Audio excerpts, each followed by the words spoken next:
17-year-old Carlos Hallowell from Citrus County was brought to the police station after he urgently called 911 at 6:15 p.m. Citrus 911, what is the address of the emergency? 4419 Southwest Sports. I need someone here immediately right now. Okay, tell me exactly what's happening. Okay. Oh my God. Okay. He described a horrifying sight. His mother, Denise Hallowell, was in bed with an axe stuck in her head. Just stay on the line with me, okay? Okay. Emergency workers found Carlos deeply upset when they arrived. His mother was not responding and was pronounced dead at 6:50 p.m. Denise Hallowell had adopted Carlos from Guatemala in 2006 when he was only 4 years old and raised him by herself. On July 13, 2019, they both went to a family friend's funeral in St. Petersburg. After they got back to their quiet lakeside home, they ate apple pie in the kitchen and then took naps in the afternoon. 3 hours later, Carlos was calling 911. Denise was discovered face down on her bed, not alive. The case is being treated as a murder as the police try to find who killed Denise Hallowell. They are quickly gathering evidence before they lose any clues. Detectives questioned Carlos in the interrogation room since he was the last person to see his mother alive. I hear barking from my side of the house, which is abnormal. Our dogs are supposed to be in that little fenced-in area. So the front door was wide open. I figured she might have forgotten to close it. I looked outside.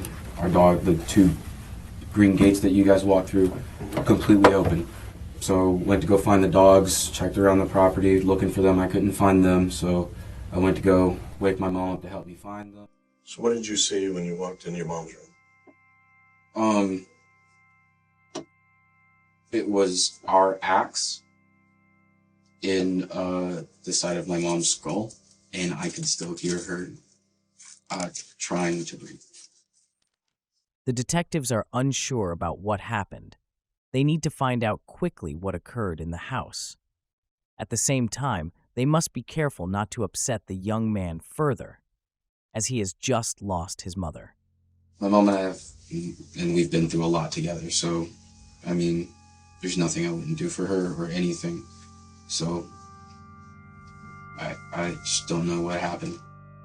Obviously, we're not looking at an accidental situation here, right? Yeah. Somebody put an axe in the back of her head. Who would have done that?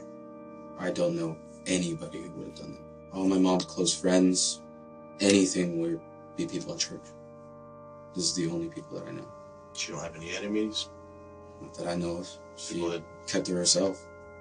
So, you guys are kind of out there in the middle. yeah, we're in nowhere. We're in the middle of nowhere. We just keep to ourselves. We put signs up because we've had small intruders, and then we hear noises at night. So she just puts all that stuff up for safety. Mm-hmm. So I don't know. She hasn't had any problems with anybody? Not that I know of. She also stays private from me as well. I only know what I need to know. Carlos is surprisingly calm for someone who just found his mother dead with an axe in her head. The detectives find this unusual. Right now, they are concentrating on the facts and closely examining Carlos's account of what happened. If they can confirm his story, the Citrus County Police will feel confident looking for other leads. You guys walk in, you guys have pie. What did you guys have pie at? Right on the dinner table. On the dinner table? Plastic plates, silverware, what? No, we just ate right out of the box because we each had our own separate pies. Did you break half of it, or you only had a little piece? Yeah, just a slice. Just a slice. Yeah. We usually do. We just eat a slice, save it, we save it. Because we're used to kind of living paycheck to paycheck because of a teacher and being a single parent. So we make things last, and she doesn't get paid to listen. We both decided to take our naps. She went into her room, I went into mine, and I watched a couple of things on YouTube and fell asleep and got up again and texted people and fell back to sleep. Usually we stay in there for about 2 or 3 hours to give ourselves time, our own separate time throughout the day. So you don't know if she left to go anywhere else or something? I don't. I usually don't know. I'm a heavy sleeper and I sleep on that side of the house. Her car's where the garage is, so I usually can't hear it, nor do I know. I usually have something playing in the background to help me fall asleep. Mm-hmm. You remember at any time, what time you went to bed or take a nap? No. The only thing I remember was waking up to the dog barking next to my room, which was Did you try to give your mom any type of aid? I didn't know what to do. I just shook her, wasn't responsive except just breathing. I don't know what to do, and I didn't want to do something stupid where like take it out and she bleeds to death or something. Detectives now suspect that Carlos isn't being honest, considering the severity of Denise's injury. It seems unlikely that she could still be breathing as Carlos claimed. She would probably have already died by then. Investigators are now pushing Carlos to give a complete and detailed account of the events leading up to his mother's death. So your mom went to her room and now came out and went back to her room again? Yeah, she does that all the time. She'll get up, get tea, she'll get up, get water, do whatever. And she doesn't always sleep, deep sleep like I do. She's a restless sleeper. She hears everything, so she'll always get up here or there. The story's changing as we keep going. It just keeps changing and changing. Going from What's you changing? you talking about she went to you heard her. Okay. You say you went to your room. I'm confused. You say you went to your room. Yes. You closed your door. Correct. You heard your mom walk to her room and close her door. Right. She was doing And what then you she went to normally sleep. does. Yes, she was doing what she normally does, and then I went to sleep. So then how you know she came out and went back in? That was before I went to sleep. I'm saying that I went to my room, closed my door, and I hear my mom doing what she normally does, goes to her room, and then she needs something, water. She usually gets water. Came out, got water. She went back to her room, never heard it up again. So I went to sleep. Carlos's story has changed quickly. At first, he said he went to his room and didn't hear anything because of background noise. Now, he says he heard his mom leave the room to get water. So you don't know if she left to go anywhere else or something? I don't. I usually don't know.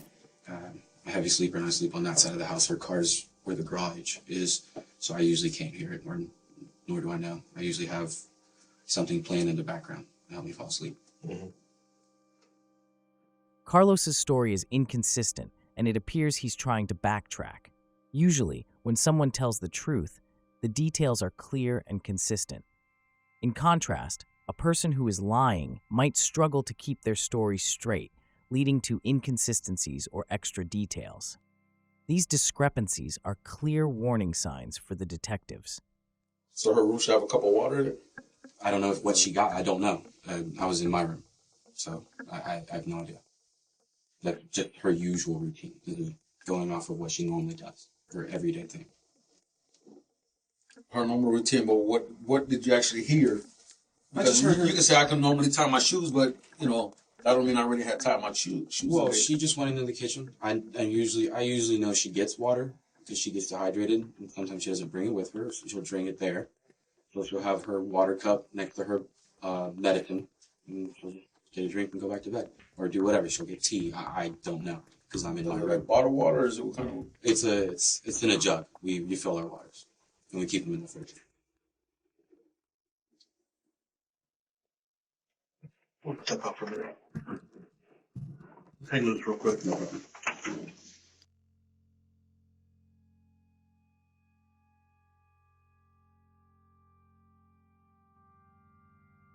About 50 minutes into the interview, the detectives leave Carlos Hallowell alone in the interrogation room. After a break of about 20 minutes, they come back with new information. They've discovered that several months before, Carlos had been reported to the authorities for attacking his mother, hitting her so hard that her arm was broken. Not too long ago, you guys got into a little domestic. The cops were called. Domestic? Oh, no. My mom and I sorted that out. That was completely gotten out of hand, and then my mom overreacted, I overreacted, and we talked about it after it happened and after I was out of the house. Right. Was that before you left or after? Before. And I wasn't doing well in school, and then we got into the argument, and then she shoved, I shoved, back and forth, stuff like that. Right. It wasn't anything physical. It was just like, get out of my face, you get out of my face, get out of my face. Because it just got yelling. It wasn't going anywhere. Right. She used to hit me pretty hard, sometimes in the face, mostly in the back, with just anything she could grab. That was it.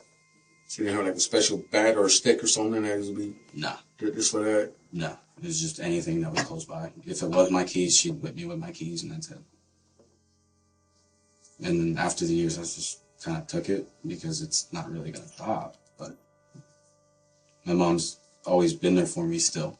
So. Is that the reason why you moved out? Yeah, that is. After I defended myself, I kind of had enough of it and I moved out. You talking about with the keys deal? Yes. That was kind of like the last straw deal? That was. And she wanted me out, and I officially moved out. After he broke his mother's arm, which he claims was in self-defense, Carlos left the house and stayed with friends for several months. During this time, he started taking medication for depression and began to stabilize. Only after he showed improvement did his mother allow him to return home. What did the doctor say that he was diagnosed with? Depression. Just depression? Carlos says that he and his mother reconciled and that she welcomed him back home warmly. However, the truth was that Denise was scared of him. Because of his past behavior, she had CCTV cameras installed. She didn't trust him and was afraid he might harm her again. Carlos, how often do you think it is that somebody's sitting in their house taking a nap or anything like that situation and some stranger comes in and kills them? I don't know, but I will say this. I hope you're not insinuating I would do this. Because she adopted me from 4. She has been my mother, has been by my side. What my inference is that rarely ever happens. Okay. That rarely ever happens, and what I'm trying to lead to is that 99.9% of the time, it's a family member or a close friend or you don't know anybody or a lover or something like that. As the interview continues, Carlos becomes increasingly agitated. He slowly realizes that his role has shifted from being viewed as a vulnerable child who just lost his mother to being the prime suspect in the investigation. So I don't know what you guys are trying to get out of me right now, but I didn't do anything and would never do anything to my mother like that. As much as we used to bicker and get back at each other, fighting sometimes, and then peace, and then back and forth, and then peace again, never. Never in a million years would I ever think to do that. She's my mom. I was adopted at age 4, and I've been with her forever. And if you're insinuating that, I'm very offended by that. Carlos stayed calm and confident during the interrogation, maintaining a composed demeanor. However, when directly accused, he began to show signs of anger and worry, emotions that one might have expected to see right from the start. I remember the whole interviews with you back when all this went down. You remember that? Yeah, I was in charge of the major crimes unit then. Okay. So, and I remember that CPT talking about how your attitude of things were very sociopathic. Sociopathic. Which is exactly what you're showing me right now. And you're trying to act like you're upset about something.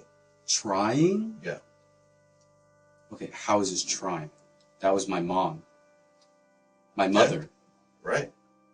So trying, how is this trying? Because you don't feel like normal people feel.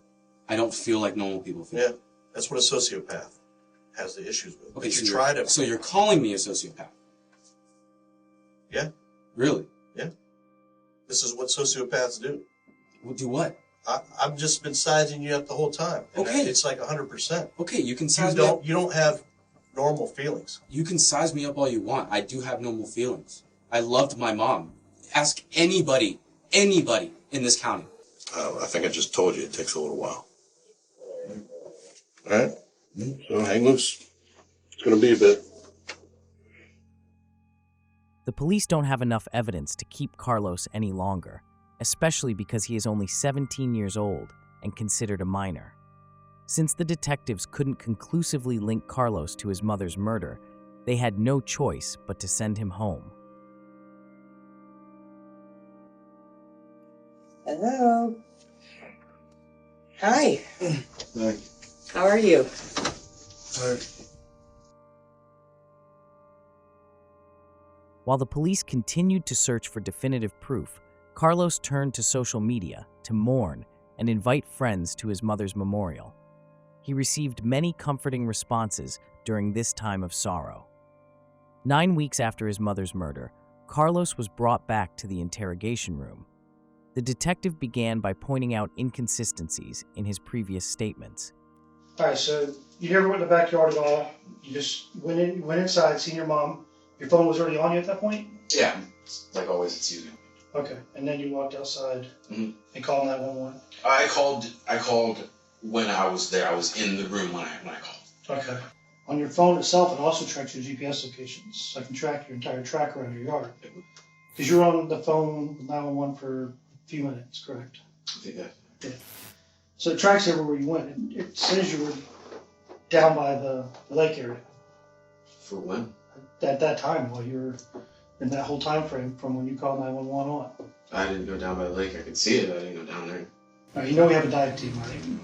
And then we searched the entire lake behind there. Okay. Will we found anything out there, you think?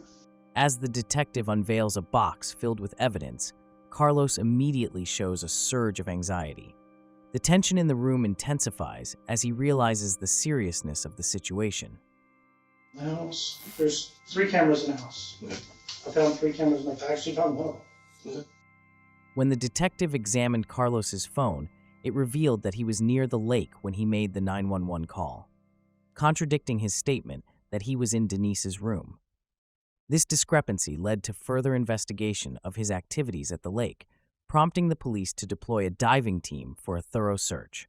Soon after, detectives discovered Denise's disconnected CCTV cameras and her mobile phone, discarded in the lake behind the Hallowell residence.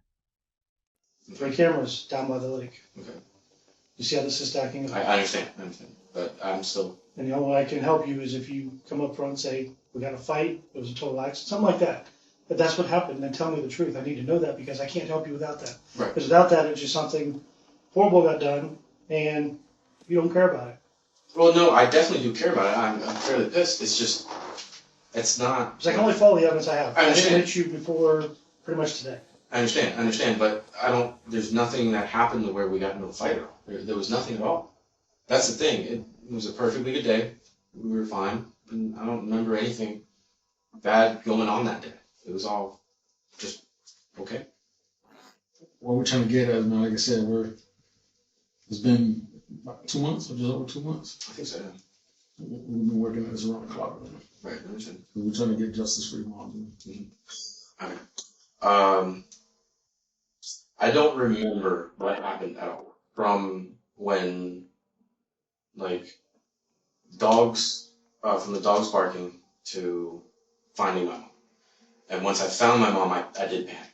I quite, like, really bad. Because mom's there, panicked, and just grabbed the one that's facing the front door. I grabbed her phone and I grabbed the thing, the one that was up there. I knew about that one. I thought it was the Guardzilla, but it ended up being a white one. Mm-hmm. And I dumped them in the lake. And then I called 911, either before or after that. But What made you? I didn't know. Honestly, truthfully, I didn't know if something did happen. You know why somebody would throw cameras on a cell phone. Well, of course, to hide it, but I completely panicked. How many times did you go down by the lake? I think once. You lost the phone and the 3 cameras out? Yeah. Okay. I didn't know if I did it or what happened, so I just went. So you don't remember if you did it? No, I don't. You feel it looks like that, right? Yeah, I do. You realize that doesn't make any sense for anybody to do that totally innocent? Yes, I do. So that's what's been bothering me the past few months. I don't know. I don't remember. You realize I need more than that. I mean, it doesn't make any sense to do that. I do. I know. I understand, and I don't know. I don't remember whatsoever what happened. What really happened from when I woke up. Police now confront Carlos with evidence from his mobile phone data, showing that he never took a nap as he initially claimed. With his entire story now undermined, he decides to tell the truth. Okay. I remember being outside at the shed and grabbing the axe. But other than that, that's it. That's all I remember. Which is why I also panicked, because I remember the last thing I did was grab the axe. There's no doubt that that you did it. It's just why. Right, I definitely understand. And I want to know that too, because I don't remember any argument whatsoever. Because I remember sharpening the axe, and then all of a sudden it's in the back of her head. So I'm like, So did you do it right after when you sharpened the axe, you walked in the house with that right afterwards? That's what I need to know, because I gotta be definite on this. I don't like, I don't have an exact memory of it, so I don't want to say. okay, the best of your memory. Best of my memory, walked in the house with the axe, with not the intent of doing Right. that. I don't know if something was said. Because usually I try to talk to her. I'll say, "Hey mom, get up. We gotta go to work." Or, "Hey mom, we gotta do some stuff." So I don't know if I did that and she made a remark that kind of pushed me over the edge, or if it just all played through. So after you hit her with the axe, is that when you call 911 right afterwards? Immediately. Right after you hit her? Right after I went, bam, it was like, phone, 911, checked her breathing, pulse. But as soon as I saw blood running through her nose, I knew there was nothing I could do. So then I was just Do you feel better now? It's off your chest? a little bit, but I still feel like a piece of. After Carlos confessed to murdering his mother, the investigators were still puzzled about his motive. They continued to probe for the reasons behind his actions, looking to understand what drove him to such a drastic step.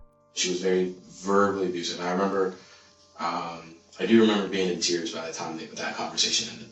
She backed it up with like strong adjectives and then strong emotions of like, "I'm so disappointed in you," which I've heard that before. Okay, blah, blah, blah. And then she's like, "You being a loser." And that's when it's like, okay, chill out. No, So just kept going.